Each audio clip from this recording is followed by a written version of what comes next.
Hare Krishna. Thank you very much for coming today. I'm delighted to be here with all of you. So, today I'm going to speak about Srila Prabhupada's remarkable outreach across the world and especially here in UK, and how he established the Krishna consciousness movement here. So, I have a few copies. You can have a look at the book. So I'll read from this latest book of mine. It is Prayers by Srila Prabhupada.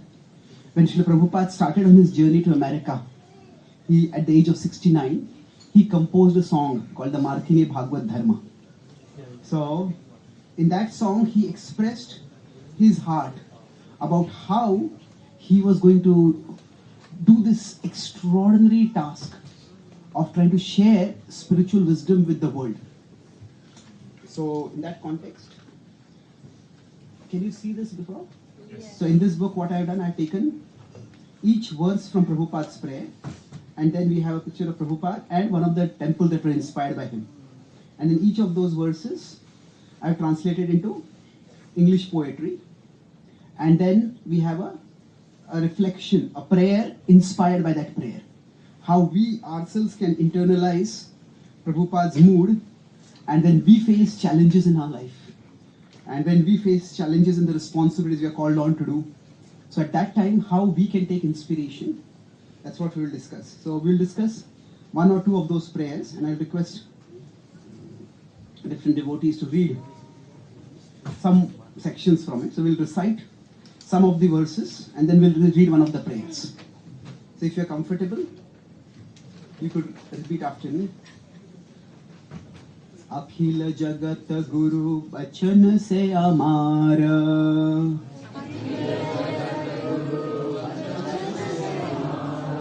Are you able to see this above? Yes. O spiritual master of all the worlds, please become the master of my words. Alankrita kori bar khamata tomara.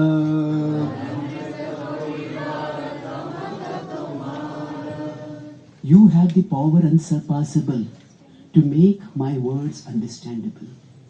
So Prabhupada is going to give a message, and how will people understand that message? That is his question. Taba krupa hole mora katha shuddha habe.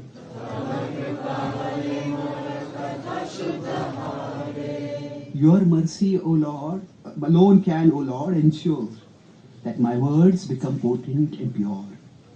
Shuniya shabar shok dukha je ghuchibe.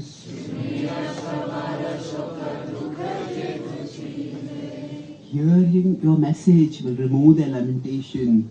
From all distress, they will gain liberation. Amiya chojadi prabhu amar na chate. If you have brought me here to make me dance, I am ready, O Lord, awaiting your glance. Nachao, Prabhu, nachao se mate. Oh my Lord, just make me dance. As is your will, make me dance. Kashtera puttali jatha nachao se mate. As a puppet moves by the master's hand, make me dance, O Lord, as you have planned. And Prabhupada concludes by saying that I don't have any devotion. Bhakti nai, veda nai, name khub daro. Devotion and knowledge I do not possess. Just faith in your name and its power to bless. Bhakti Vedanta Nama Ebe Sarthak Karo.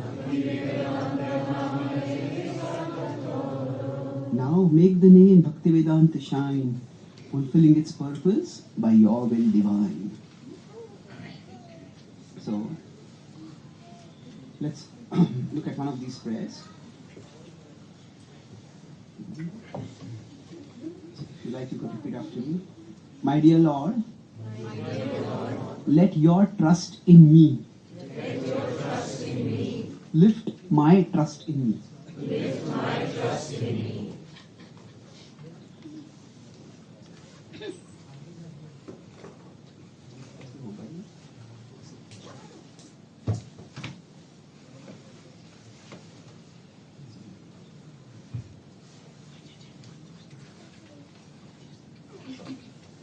So,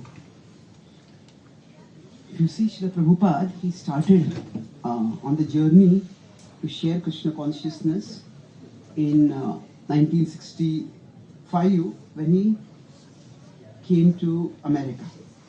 And that's the time when he is composing this song. So the way we'll be discussing it is, especially now in 1969, in November, Srila Prabhupada established the Radhalandaneshwar temple. And this will be the 36th anniversary. So today we will try to understand the significance of that event. And I'll talk about that event significance from 4 or 5 different perspectives. First is from the perspective of the West. What was happening in the West and how Srila Prabhupada inaugurated or accelerated or redirected the spiritual growth, the renaissance that was happening in the West. Then I'll talk from the perspective of India and how it has moved forward. Then I'll talk specifically from the perspective of the Gaudiya tradition. The Gaudiya Vaishnava tradition is the part of the tradition which Srila Prabhupada is the tradition which Srila Prabhupada represents. And then finally, we will talk broadly from simply a human perspective, what it means for all of us. This is that the Hare Krishna movement spread across the world and is active here in London. It has a universal significance beyond significance for particular groups of human beings. So we'll discuss these 4 broad perspectives. And now when Srila Prabhupada, here he is composing this song. If you look at the timeline, Srila Prabhupada in 1965, he went to USA. And India to USA, he took that journey on Jalduta. In 1966, ISKCON was started. He established it as a small storefront. And at that time when Prabhupada gave the name ISKCON, International Society, many of the devotees thought that it was just a joke. Because they thought this is a small storefront, what is international about it? But Prabhupada had a huge vision. And then, from there onwards, the Krishna conscious movement started spreading across America. Then it went to Canada. And then Prabhupada sent devotees to various places. In 1969, in UK, Landaneshwar temple was established. And then after that, things moved forward. And then the devotees met George Harrison and the manor was established. We got the manor and things moved forward. And now here we are in 2025. So we'll try to look at the historical significance. We'll go backwards also a little bit behind. But mainly, we'll be focusing on this particular period. So at one level, history can seem to be a subject that some people are interested in and some people are not interested in. There's a famous historian who said that the only thing we learn from history is that we don't learn anything from history. What he meant by that is that if you look at human history, people keep making the same mistakes. Some countries become powerful and they become arrogant, they overstretch and overdominate themselves, and others rebel against them and they're destroyed. And what happens to countries and civilizations also happens to human beings. So if you want to look at it from a negative perspective, history is simply centered on the stories of dead successful people. People were successful, but they all died. So we could look at it from another negative perspective is that, an historian said history is the same things happening to different people. So this happen. Ultimately, some people become successful, some don't. Some people, everybody grows old, everybody dies eventually. Some people win, some people lose. And that is one way of looking at it, and there is validity in that. However, the Bhagavad Gita also states that Kalosmi, that time I am, Krishna says. So that Krishna, God, is not just existing somewhere up there in the spiritual world. Yes, he exists over there, but Krishna is present in this world as time. And from that perspective, history is his story. That it is the story of how God is acting through the world. And from that perspective, when we can see Krishna's action. In general, for us, in the daily course of our life, for most of us, our life is about what was done to me and what was done by me. Often we feel that what is done to me is unfair. People don't respect me as much as I deserve. I don't get recognized as much as I should be by my family, by my colleagues, in my social circle. There's so many ways in which we feel that what is done to me is not fair. And beyond that, if we are honest with ourselves, there are often times when we acknowledge that what is done by me is also bad. We also make mistakes. Sometimes we make foolish mistakes, sometimes terrible mistakes. And if we actually took a hard look at what is done by us, that can make us insecure. Maybe I'm just not good enough. Even if I'm successful, maybe I'm just an imposter. That's the imposter syndrome, as they call it. And both of these can overall make us negative. While this is an understandable emotion, what the Gita explains is that this is a partial reality.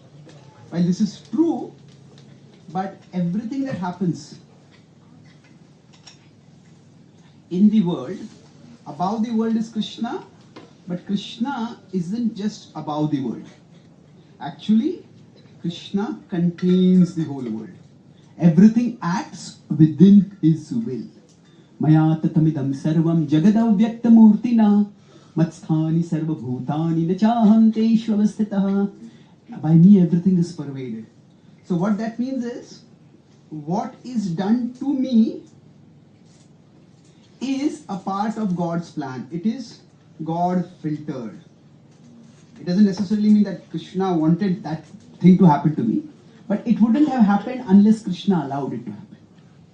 And similarly, what is done by me is also a part of Krishna's command. That does not mean that Krishna is responsible for the mistakes that I make. But what it means is that even if I make mistakes, that doesn't throw me out of Krishna's plan. Krishna still has a plan. It's like when we are driving on GPS, we are driving using GPS, then even if we take a wrong turn, it's not that we are thrown out of the scope of the GPS. If we take, the GPS tells us turn right and we turn left, what does the GPS do? It reroutes. So the GPS says, you didn't obey me, get lost and stay lost.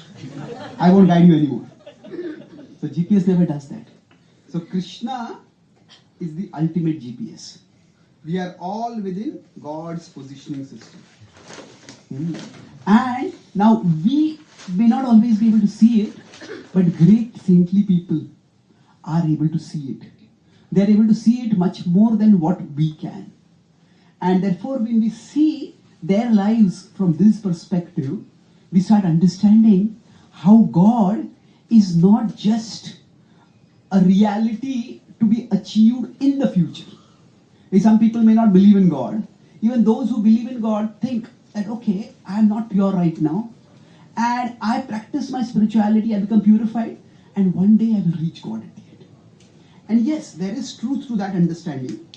So it is, I am here right now, and the idea is, at the end of my life journey, at the end, there is God. So in this conception, God is the destination. And that is true, we are ultimately meant to go to Krishna. But this is only one level of understanding. Actually, Krishna is always with us, within us. And in that sense, through everything that we go through, Krishna is our companion. Krishna is our companion right now. Krishna is with us, within us. God is here now. Sarvasya chaham hridi sannivishto. So now both these aspects of God, they need to be understood. So understanding that God is our companion can make us peaceful. oh, this is going wrong, I made this mess, that happened, all that happened. We can get agitated, we can get frustrated, we can become devastated. But no, Krishna is with me. Krishna has a plan. That makes us peaceful. God is the companion. At the same time, God is also our destination. And that, understanding that, makes us purposeful. So, peaceful doesn't make us passive. Because while Krishna is with me, I want to come closer to Krishna. I want to express my love for Krishna. I want to fulfill the destiny that Krishna has for me. And Krishna, God, wants each one of us to manifest our full potential, to do wonderful things in His service. So, our peacefulness does not make us passive. At the same time, when we are purposeful, that purposeful does not make us aggressive or abrasive. There are some people who are driven by a very strong sense of purpose. Anybody who comes in their way, they just knock them out of the way. Isn't it? Some people, they don't care on not only on whose feet they are stepping, they don't care on whose face they are stepping. Isn't it? And people who are movers and shakers, they don't just move and shake, they knock and crush others. And they can hurt a lot of people also.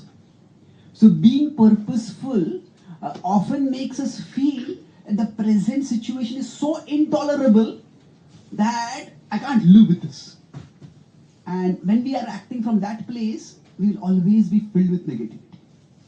So when Srila Prabhupada went to America, if you look at it, in 1966, 1965 he went to America. If we look at his life before that,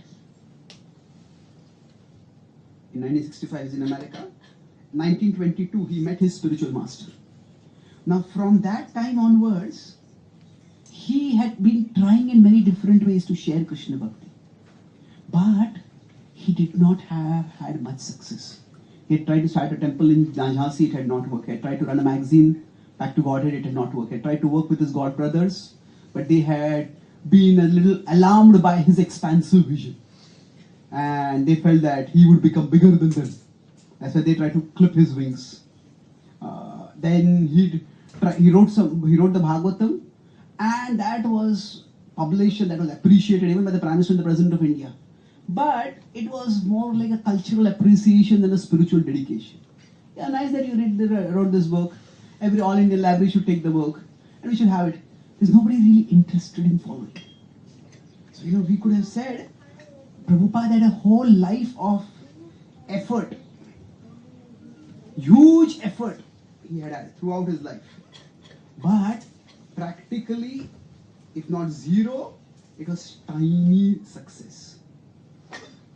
When he went to America, he had nothing to show with him except his trunk of Bhagavatam volumes.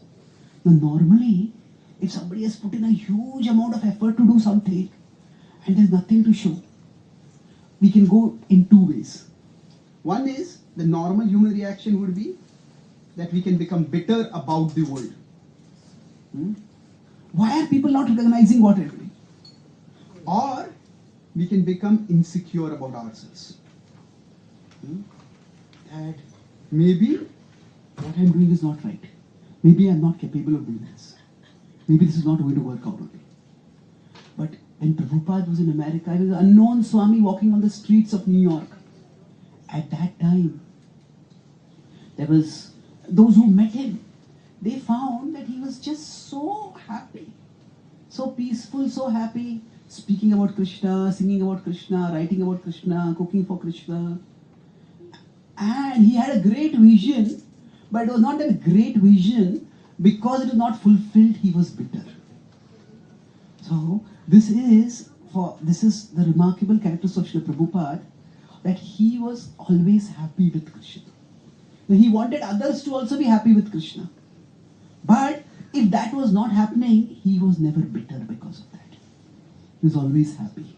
So, it was in this context that Prabhupada had come to America. In this context, Prabhupada is writing this song. So, who would like to read the first paragraph? Would you like to read? Yes, please. My dear Lord, Srila Prabhupada reveals how he views the not as an entitlement or a recognition of what he has achieved, but as an encouragement, a responsibility to rise up to. Bless me to see the gifts I have received with similar gratitude and gravity. Yes. See, there in general for us in our life, there are things which we have and there are things which we don't have. Now, what we don't have, often there is craving for it. When will I get it? And what we have, often there is entitlement about it. So if somebody is born in a wealthy family, they start thinking, I'm entitled to be wealthy. Now somebody might be very good in singing, somebody might be very good in art. Now the talent is actually a gift. It is not that while they were in their mother's womb, they did something special with their throat by which they had such a good voice. Isn't it? It's a gift. But we often try to think of what are actually our gifts as things we are entitled to. Now Prabhupada was given by his godbrothers the title Bhakti Vedanta. And Prabhupada is saying, Krishna, it is for you to make this import true. He's not seeing this as I'm entitled. Now, in general, the more somebody thinks that I'm entitled to something, what happens is, if they don't get what they think they're entitled to, then they can become very bitter. So Prabhupada has this mood that Krishna, this title is given to me as an encouragement. This is what you would like me to do. This is what you would like me to become. Now, if we take spiritual initiation, we are given a spiritual name. And a spiritual name is to indicate that that is how we can aspire to become. So when Srila Prabhupada was in America, he said at one level that there are temples and they're filled with devotees. And it's only time that is separating us from them. So Prabhupada had that vision. You could see he had that confidence, he had that certainty. But then Prabhupada also said that when he landed in America, I didn't know whether to turn left or right. So what does it mean? See, Prabhupada had faith in Krishna's plan ultimately. But exactly the steps to take to reach to that plan, he was not very sure. Prabhupada is a great devotee, but nobody is God. Only God is omniscient. And in one sense, that is a simple definition of faith. Faith is the courage to take one step, even if the whole path ahead is dark. You take one step forward, even when the path is dark. The path is unclear, the path is murky. So that was what Prabhupada was doing. He had the confidence that this is what Krishna wants, this is what my spiritual master wants, this is what Chaitanya Mahaprabhu has predicted. But how is it going to happen? So when we talk about faith in God, it is not just, there is some being over there and that being exists. That's one level of faith. But actually, God is not just up there. We are parts of God. And faith in God should lead to faith in ourselves. Faith in ourselves, not in an egoistic sense that I am such a great person. The world doesn't recognize how great I am. Not like that. Not that sense of faith. Faith means that my existence has value. My endeavors have value. That I have a role to play. And the role that I have to play, either I have been gifted the abilities or I will be gifted the abilities. That faith in God means faith in God's plan for our lives. When Krishna says, Mamaivam sho jiva loke, jiva bhutah sanatanaha, Krishna says in 15.7, that all living beings are parts of me eternally.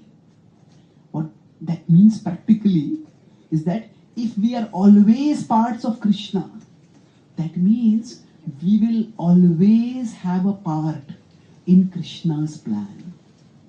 If somebody is, say, a part of the Indian cricket team or the English cricket team, then they have a part in that cricket team. Now some people may be dropped from the cricket team. But Krishna says, you will never be dropped from my team. You are Sanatana, you are always my part. Now that conviction is much more there for the great devotees or the saints like Srila Prabhupada. But the point is, Srila Prabhupada, when he started off, he had nothing. And yet he had everything. He had nothing materially. And yet he had everything because he had his faith in Krishna. And that faith had these both aspects. He was peaceful, and there is Krishna's plan, Krishna is with me. And at the same time he was purposeful. That let me do what I can. And from there things started. We'll move to how things moved in the UK, but let's go like to the next paragraph. Yes, please. O supremely generous Lord, among the many gifts you have given me, the most precious is the opportunity to share your message and your love with others. In your divine generosity, you do not fixate on the conditionings that bind me. You see beyond them, to my core, my soul, where the potential to transcend those conditionings resides. Yes. Sometimes we feel, oh, if only I had this ability like that devotee, if only I had that talent like that person, if only I had that financial freedom that that person has, I could do so much more.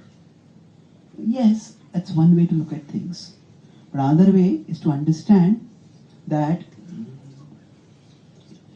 if Krishna had wanted us to be someone else, he would have made someone else. Krishna wants us to be us. Of course, the best version of ourselves. Krishna wants us to be purified. And this was the remarkable feature of Srila Prabhupada, that when he came to America, and in general when he was in the Western world, see, when we look at someone else, now everybody has things which are right about them, and everybody has things that are wrong about them.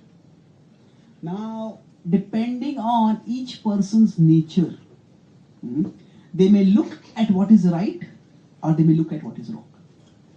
Now, the capacity of great saints is that they can not only see what is right, but they can also strengthen what is right. So when Prabhupada came to the Western world, most of the people at that time were people who were into drugs, they were into all kinds of self-sabotaging habits. And if Prabhupada had a very puritanical perspective, of course, these are all not just fallen people, they're disgustingly fallen people. But Prabhupada did not see that. Krishna consciousness. Sometimes when we practice Krishna consciousness, we start saying, this rule has to be followed, that rule has to be followed, or this person eats meat, or this person has that habit, this person does that behavior. And so therefore this person is not a devotee, this person is not this person is not that. Actually, to be Krishna conscious means to see how Krishna is present in every situation, not how Krishna is absent in every situation. It means to see in whoever we are interacting with, not in what all ways they are disconnected with Krishna, but to see in what all ways either they are connected with Krishna or they can be connected with Krishna. So there was a lot wrong at that time among those who came to Srila Prabhupada for the first time in 1965, 66, 67. But the one thing that was right was that they had some spiritual curiosity. That they wanted to know, how can I live more meaningfully? In America at that time, the great American dream, I'll have a nice house, I'll have a family, I'll have a picket fence, white house and all that. The people were disillusioned by that particular dream. But they were open to learning something more. So in general, unless we can see the potential in other people, we cannot actually help others. If we are only seeing the problems in others, we cannot help others. Prabhupada had this capacity that whoever he met, he gave them that confidence that they could become better and they could do wonderful things. For Prabhupada, Krishna was not just a distant reality. When Prabhupada, at one time in 1968, when Prabhupada came back from India, he met his various disciples in New York. And he had asked that there be a globe. And most of his students at that time were about 20, 25. There was hardly anyone beyond 25. And Prabhupada told all of them, each of you pick one country and go there and share Krishna Bhakti over there. And one of his disciples was just a 17-year-old girl. And he said, Swamiji, what about us girls? Prabhupada said, we are not boys or girls, we are souls. You also pick up one cut. And that's what many devotees did. And eventually, when he was in Canada, he had three of his Grahastha disciples. He told them to come to London. So now the specifics of what they did and how they struggled and how they went through enormous challenges to establish a foothold over here. The specifics are themselves extraordinarily inspiring. But I'm going to focus on the bigger picture that when we become Krishna conscious or we try to help others become Krishna conscious, that means that we should be able to see ourselves not simply from the social mirror. Social mirror means, people say us, hey, you are like this and you are like that and you are like that. Nowadays, instead of social mirror, we have a social media mirror. And where people post something and that doesn't get good views. Or worse still, somebody else post something similar and they get more views. What is the point of my life? A lot of young people, especially teens, start getting depression. Just because in the social media mirror, they feel I am not being valued enough. But actually, the way we should be seeing ourselves is not from a social mirror, but from a spiritual mirror. See ourselves as Krishna sees us. That Krishna sees that each one of us has deep spiritual potential. Because we all are parts of Krishna. And when Prabhupada gave his students that courage and confidence, so you go to America, come to UK here, and Krishna will help you. And those statements, because for Prabhupada that conviction was so deep, that this conviction came to his students. And they came here and they started doing extraordinary things, one after another. Yes. Would you like to read, please? The last paragraph. Thank you. Oh, entirely loving Lord, let my heart be touched and my soul. Loudly, please. Oh, sorry. Oh, entirely loving Lord, let my heart be touched and my soul awakened by the magnitude of your faith in me. Why else would you entrust me with such precious and glorious opportunities? May your faith in me awaken my faith in myself and inspire me to elevate myself, becoming a better instrument in your hands. And when I do something worthwhile, let me not see it as my glory but as yours. For who but you could make so unworthy an instrument? Yes. Worthy. Hare Krishna. Thank you. So, for all of us, so if you consider, I said I'll talk from different perspectives about what Srila Prabhupada achieved in UK. So, in one sense, before Srila Prabhupada, his spiritual master, Bhakti Swami Thakur, had also tried to share Krishna Bhakti in the West. And that was before the Second World War. And that time UK had been the superpower in the world and Europe was quite powerful. So he naturally sent his students here to UK and they tried. And the contrast between, we have Srila Prabhupada over here and there were Srila Prabhupada's God brothers. They were in their own way exalted souls, they were dedicated, and that's why Bhakti Thakur selected them. And you go on that mission. And then we have Srila Prabhupada's disciples. So, now when the God brothers came, they were all sannyasis. They had spent years, throughout their life, for decades and decades, they had spent in learning the scriptures, in living living pure lives. They had had personal association of their spiritual master for a long time. They were the cream among his disciples whom he had selected. They were sannyasis. Not only were they sannyasis, actually while they were there, they were fully funded from India. While they were there, Bhakti Thakur would send Lakshmi from India for their stay, for their travel, for their preaching. And then, not only that, actually, even their talks, their talks were actually speeches which were written by Bhakti Thakur and edited by him, and they would send and they would deliver those speeches. So in many ways they were handheld. I'm not saying in any way to minimize their contribution. What they did, what they attempted was itself glorious. But somehow nothing resulted from that. And now in Srila Prabhupada disciples, if you see, they were grahasthas, they were householders, and they were grahasthas also. If you see, they had been practicing bhakti for how much time? Prabhupada came to America in 65. The sannyasis, they had been for at least 30 years, they had been sannyasis. And his grahasthas, 3 years they had been devotees.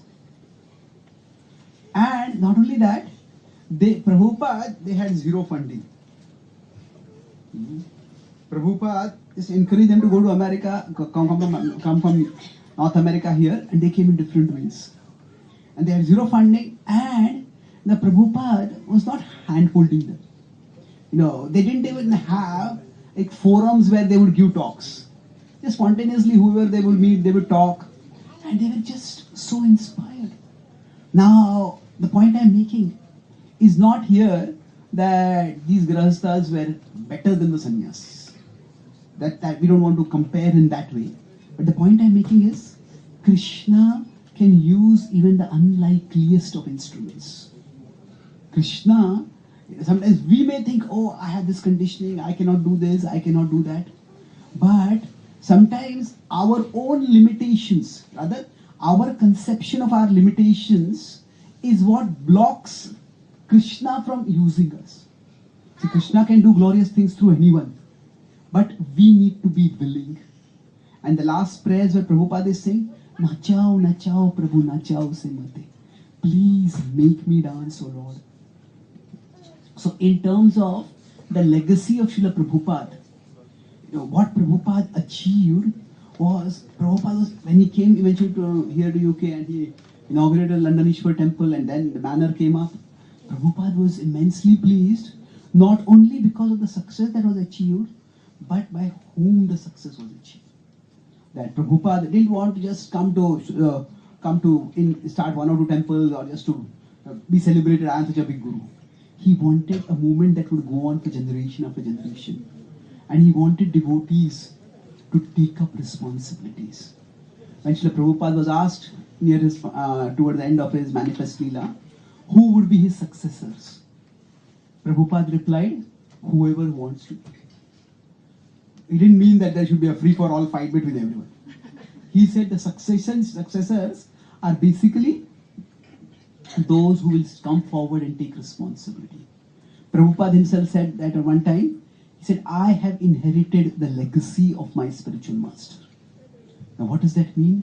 If you see, Bhakti Thakur had 64 temples in India and about 3 temples outside India. One in Burma, one in UK, one in Germany. Small centers, but... And Prabhupada did not inherit a single temple from there. They had lots of funds. Prabhupada did not get any money from Gaudiya Math. Prabhupada did not get a single follower. So, the greatest the gift of the Guru to the disciple. When Srila Prabhupada said, I have inherited the legacy of my spiritual master. What is that legacy? The legacy that comes from the Guru to the disciple is the desire to glorify Krishna. That desire to love Krishna and to share that love for Krishna with others. And what pleased Srila Prabhupada was that even his young disciples had become so infused with that. Here in UK, there is one scholar who met the disciples of Srila Prabhupada and he wrote his experiences. He said, in my entire life as a serious scholar, I had never met any people who were simultaneously so convinced and so confused. He said they're so convinced about carrying on this mission that they had left everything and come to share Krishna's mission. But when I started asking them technical questions about Shankaracharya's philosophy and their philosophy, and they didn't really have much answers. In that sense, they were not their confused and they didn't know what to do, but they didn't have so much clarity about the philosophy. So he said, I couldn't make sense of it till I met Srila Prabhupada. And he said, in his saintliness, in his compassion, therein I realized is the foundation of their conviction. The conviction has come not just from philosophical clarity, but it has come from spiritual inspiration from Srila Prabhupada. So, Srila Prabhupada demonstrated through the success over here that he achieved that anybody can become an instrument in Krishna's service. So, not just anybody can become an instrument, it was at that particular time. So, if you see, it was not, the devotees came over here and they decided, let's meet George Harrison. George Harrison at that time was a huge celebrity, probably one of the biggest musicians in the world at that time. And thousands and thousands of fans would want to meet him. And the devotees were nobody. But somehow they decided we want to meet him, kept trying. And when they met him for the first time, he said, where have you people been? I have been wanting to meet you. And he had heard the Hare Krishna recording and he'd been intrigued by that. And from there, that one meeting just transformed the trajectory. So it was, when I was talking about the significance of the West, I said I'll talk from 3-4 different perspectives. So from the perspective of the West, what happened was, here was somebody who was considered, at least among the youth, one of the topmost cultural icons. And when he started singing Hare Krishna, that Hare Krishna was heard by millions and millions of people all over the world. So it was not just taking outreach to UK, but it was through UK, it went all over the world. And apart from Srila Prabhupada, if there's any one person who has spread the holy name so far and wide, that would be George Harrison. Maybe it was not that people became committed to chanting the holy names after that, but at least the introduction happened.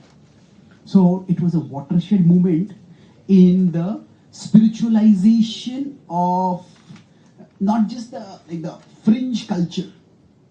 It was also George Harrison's mainstream musical icon. So it was at least the introduction of Bhakti spirituality to the mainstream culture. So from a small effort, the devotees came in. They came in very, very discreetly with no money. And then the songs that they probably, the Radha Krishna Temple and others, they became international hits and the legacy spread all over the world. So the way Krishna works, it's extraordinary. That is from the Western perspective. I already talked from the Gaudiya perspective that what his godbrothers had not been able to achieve, Srila Prabhupada's disciples achieved. That Krishna can work in the unlikeliest of ways. Now, from the Indian perspective, what did it mean? India had been ruled by the British for more than 100, 150, 170 years. And it had been a source of great pain for Indians. That, of course, India had been ruled by various Islamic invaders before that, from various parts of the Islamic world. But when the British came and ruled, it was that, because of the Western intellectual ethos, Western science, Western rationality, there was, under Islamic rule, there was political subordination. But Islam was never seen as an intellectual competitor or threat to Vedic teachings. But when the West came with its rationality, it was seen as intellectual threat. And it was that when the Western people when Christian missionaries came to Bengal and to Orissa, and they saw the worship of Jagannath, there are people who said, this, for them, this is like a weird totem kind of worship. What they had seen among Native Americans or Red Indians or something like that. They just couldn't make sense of what is going on. And one Christian missionary had said that our success in outreach, our success in Christian preaching would be when this worship of this hideous form of Jagannath is eradicated from India. And what Srila Prabhupada did was, Srila Prabhupada not only came to UK, but he had Jagannath Rath Yatra in UK. And not just in some corner of UK, but here, it was in the center. And last year I was here for the first time at the time of Rath Yatra. And it's amazing. Through all the iconic landmarks of the main streets of UK, we have Lord Jagannath's procession going. And not just once or twice, year after year after year it is going. So it was a complete cultural inversion. And Prabhupada did not do it from a triumphalist perspective. It was not that our culture is superior to your culture. It was that Krishna is actually, when Prabhupada named this deity as London Ishwar, his point was to acknowledge or to emphasize that Krishna is the God for all human beings. That same Lord who is Jagannath, he is also London Ishwar. He is also Paris Ishwar.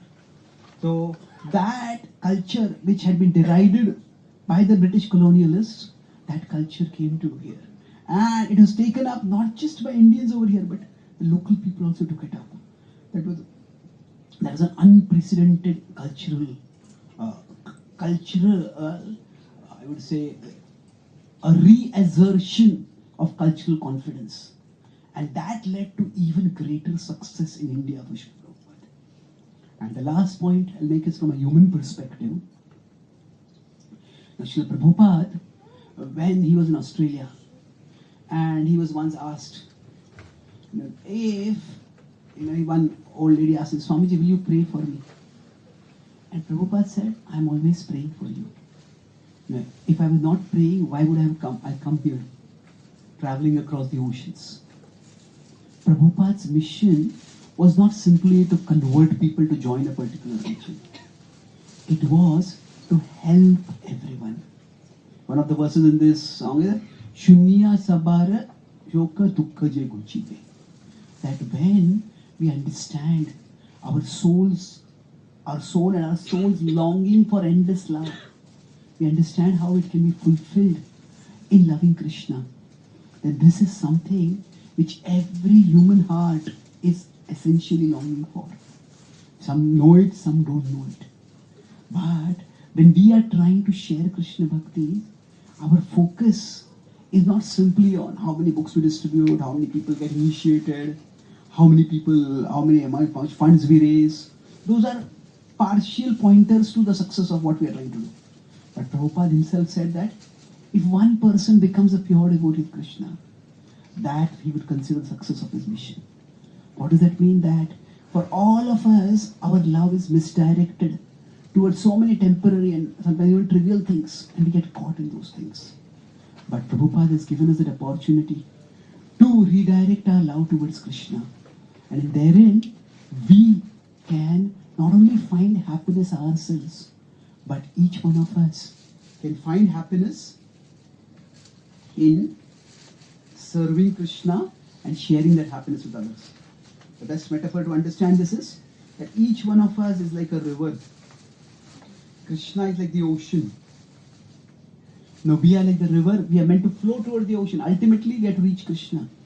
At the same time, each river, while it is going towards the ocean, it provides life-nourishing water to thousands and even millions of life forms. Like that, Krishna is not just telling us, forget this world and come to me.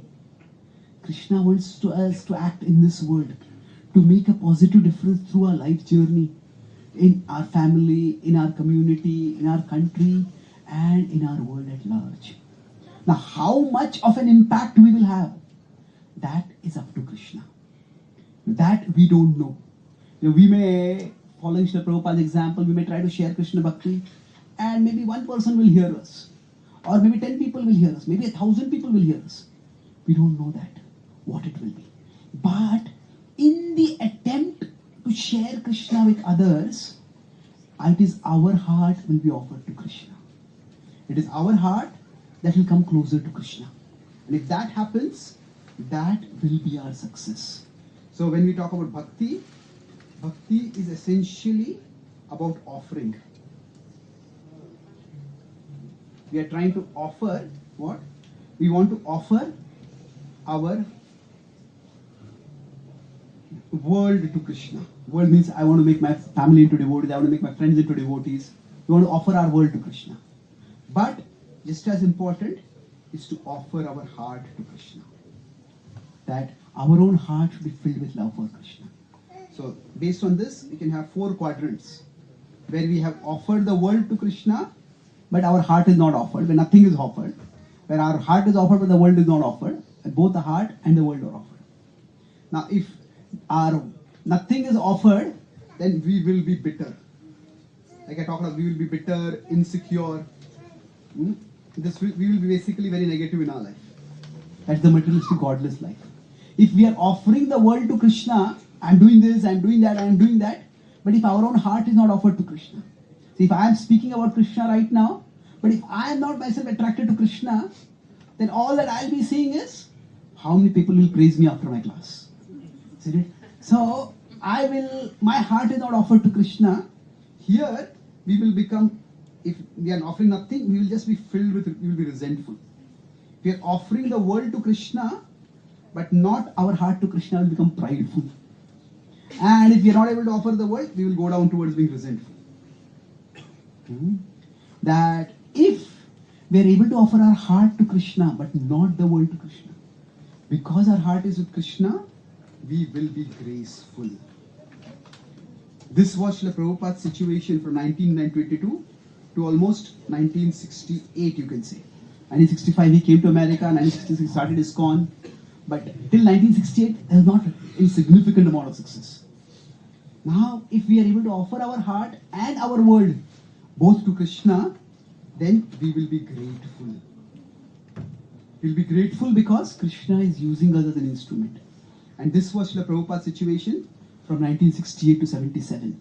And when Prabhupada is saying over here, make me dance, Krishna, make me dance. And how Krishna made Prabhupada dance. He went on 14 world tours. He inspired building of 108 temples.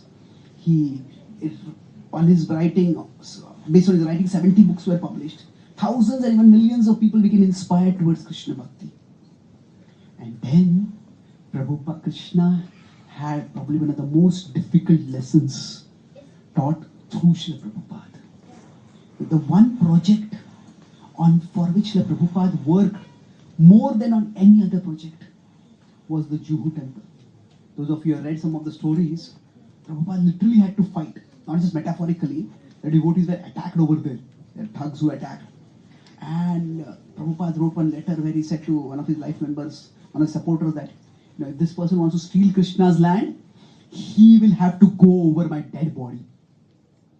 So Prabhupada fought like nothing, like nowhere else for that temple.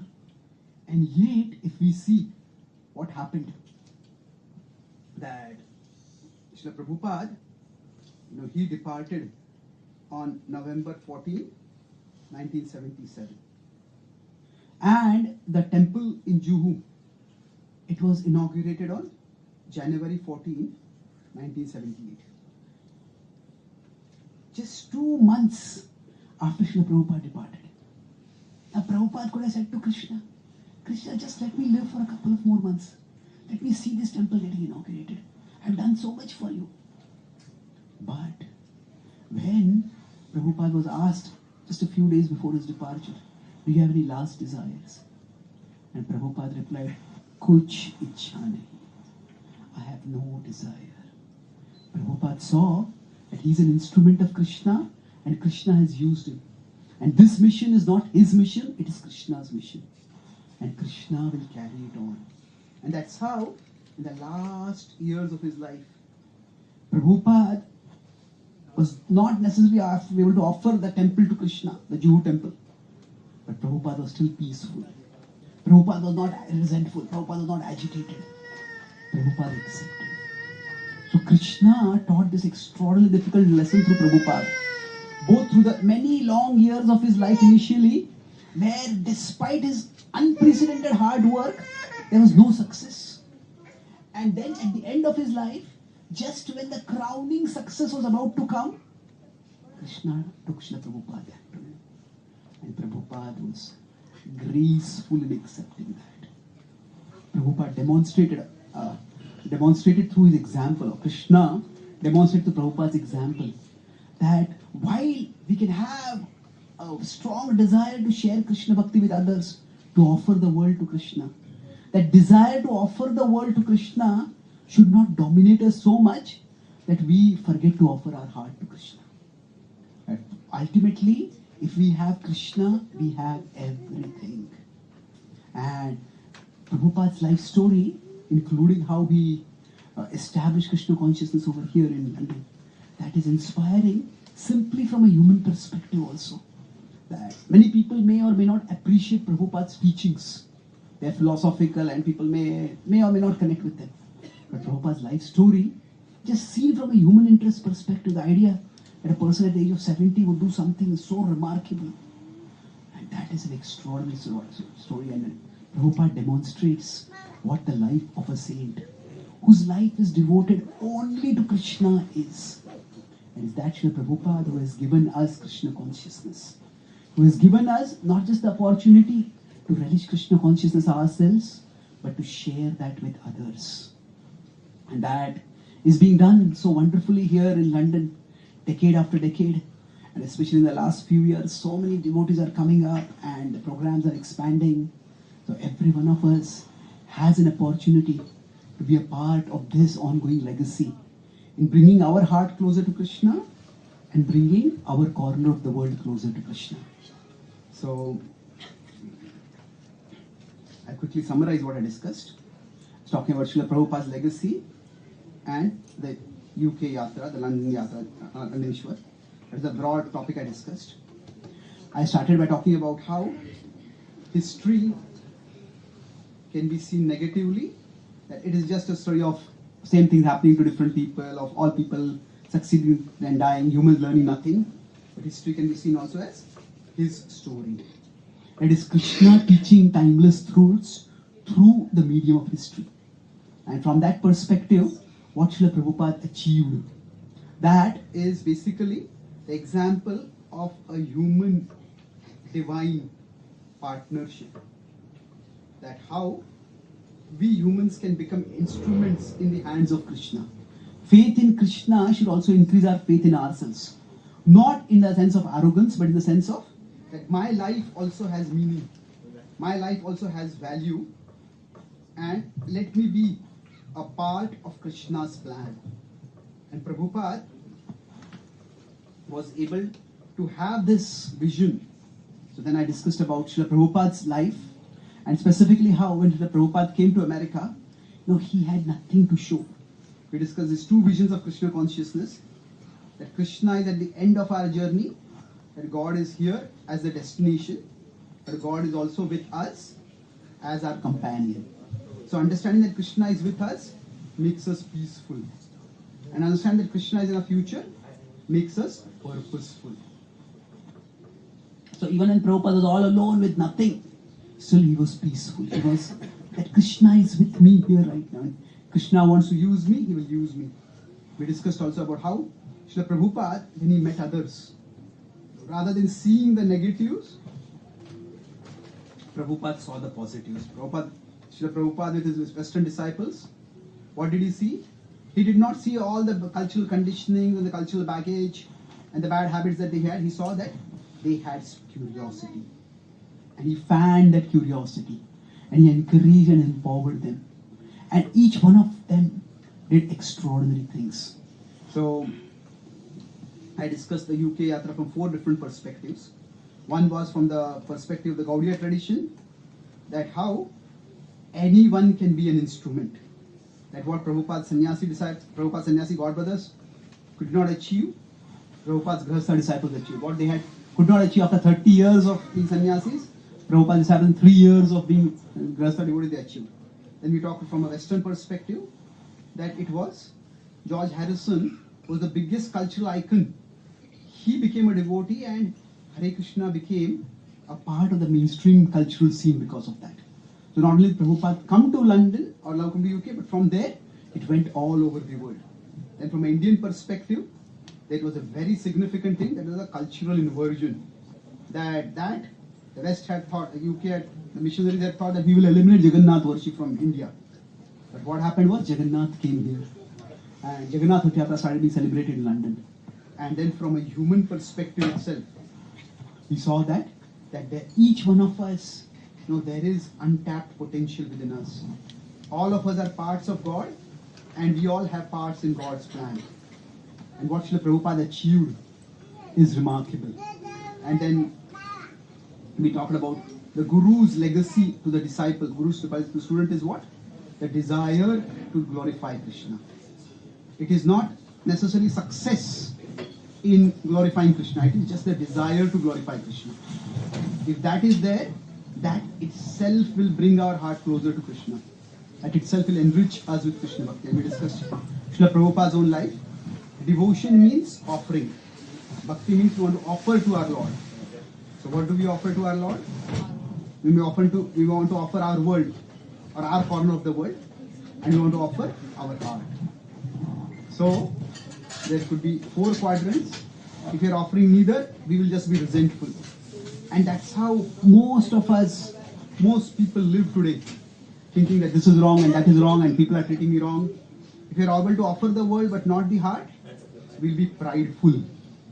If you are able to offer our heart but not the world, still we can be graceful because Krishna is with us.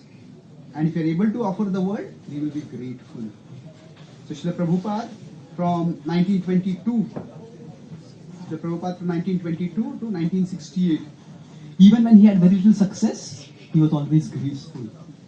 From 68 to 77, he was grateful when he was asked, how did he achieve something so spectacular? Prabhupada said, Krishna is all attractive. I just presented Krishna, he attracted everyone.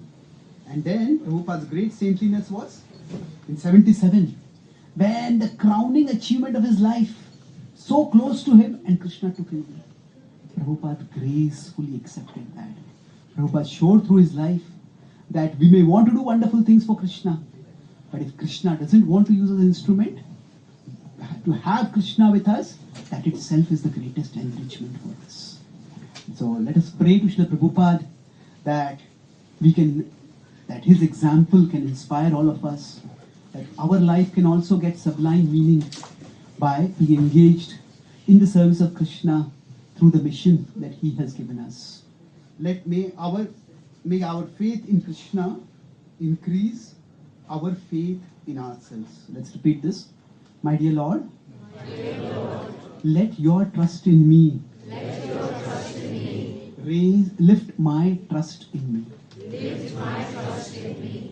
Srila Prabhupada ki Jai, Radha Landanishwar ki Jai, Krishna Bhagwan ki Jai, Gaur Premanande.